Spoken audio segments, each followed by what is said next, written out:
राम मंदिर के आमंत्रण पत्र पर आपने एक नाम देखा होगा, देवराहा बाबा का।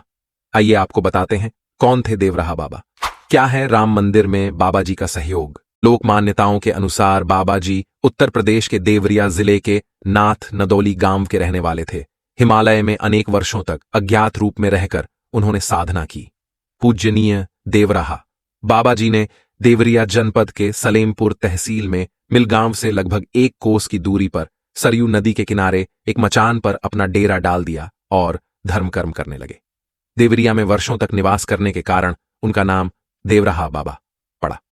देवराहा बाबा सन 1989 में प्रयाग महाकुंभ के अवसर पर विश्व हिंदू परिषद द्वारा आयोजित धर्म संसद संत सम्मेलन में पधारे थे।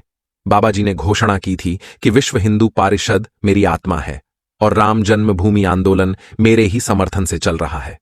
भारत सरकार द्वारा सन 1992 में अयोध्या में विवादित ढांचे के विध्वंस की जांच पड़ताल के लिए गठित लिब्रहान आयोग की रिपोर्ट में भी शामिल 68 लोगों की लिस्ट में देवराहा बाबा को भी दोषी बनाया गया था। देवराहा बाबा ने लगभग 35 साल पहले ही भविष्यवाणी कर दी थी कि राम मंदिर बनेगा और सबके सहमति से बनेगा। पूज्य बाबा ने योग विद्या के जिज्ञासुओं को हठ योग की 10 मुद्राओं का प्रशिक्षण दिया। वे ध्यान योग, नाद योग, लय योग, प्राणायाम, त्राटक, ध्यान, धारणा, समाधि आदि सभी पद्धतियों का जब विवेचना करते तो बड़े बड़े धर्माचार्य उनके योग संबंधी ज्ञान के समक्ष नतमस्तक हो जाते थे। बहुत ही कम समय में देवराहा बाबा अपने कर्म एवं व्यक्तित्व से एक सिद्ध महापुरुष की ख्याति प्राप्त कर ली थी।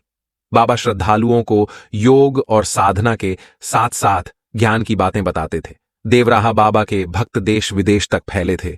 इनमें कई बड़े लोगों का नाम शुमार था, जैसे जॉर्ज पंचम, डॉक्टर राजेंद्र प्रसाद, इंदिरा गांधी, राजीव गांधी, अटल बिहारी वाजपेयी, लालू प्रसाद यादव, मुलायम सिंह यादव और कमलापति त्रिपाठी जैसे राजनेता हर समस्या के समाधान के लिए बाबा की शरण में आते थे। श्रद्धालुओं के कथन अनुसार बाबा अपने पास आने वाले प्रत्येक व्यक्ति से बड़े प्रेम से मिलते थे और सारी समस्या बिना बताए जान जाते थे। बाबा अपने मचान से श्रद्धालुओं को पैर के अंगूठे से आशीर्वाद देते थे। बाबा सबको कुछ न कुछ प्रसाद अवश्य देते थे। जनश्रुति के मुताबिक बाबा जल पर चलते भी थे और अपने किसी भी गंतव्य स्थान पर जाने के लिए उन्होंने कभी भी सवारी का इस्तेमाल नहीं किया। लोगों को विश्वास था कि वह खेचरी मुद्रा की वजह से आवागमन से कहीं भी कभी भी चले जाते थे।